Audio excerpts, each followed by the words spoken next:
ইতিহাসের পাতায় ইরান একটি বিস্ময়। পারস্য সাম্রাজ্য থেকে শুরু করে 1979 সালের ইসলামিক বিপ্লব। ইরানের গল্পে আছে রাজনীতি, ধর্ম, বিজ্ঞান আর সাহসের মিশ্রণ। আসুন জেনে নিই ইরানের হাজার বছরের ইতিহাস মাত্র কয়েক মিনিটে।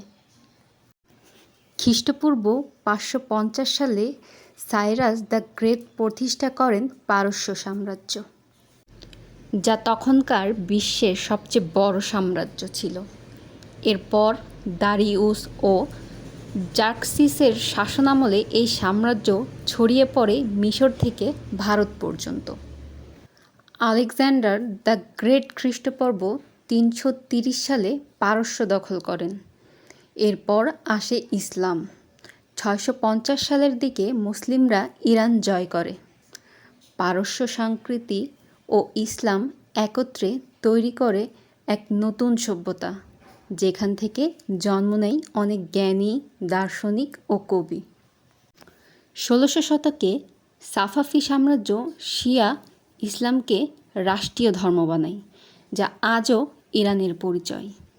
এরপর আসে কাজার রাজবংশ, যাদের সময় ইউরোপিয়ান প্রভাব বাড়তে থাকে ইরানে।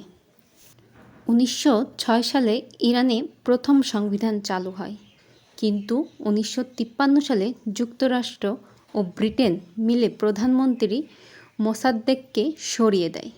এরপর 1979 সালে আসে বড় ঘটনা, ইসলামিক বিপ্লব। আয়াতুল্লাহ খমেনেই নেতৃত্বে ইরান ইসলামিক প্রজাতন্ত্র হয়ে ওঠে। আজকের ইরান একটি শক্তিশালী দেশ, যার রাজনীতি, পরমাণু কর্মসূচি এবং সংস্কৃতি বিশ্বজুড়ে আলোচিত। তবে ইতিহাসের প্রতিটি স্তরে ইরান দেখিয়েছে সভ্যতা কেমন করে জন্ম নেয় এবং রূপ বদলায়। আজ এখানেই শেষ করছি। দেখা হবে আবার কোনো নতুন ভিডিও নিয়ে।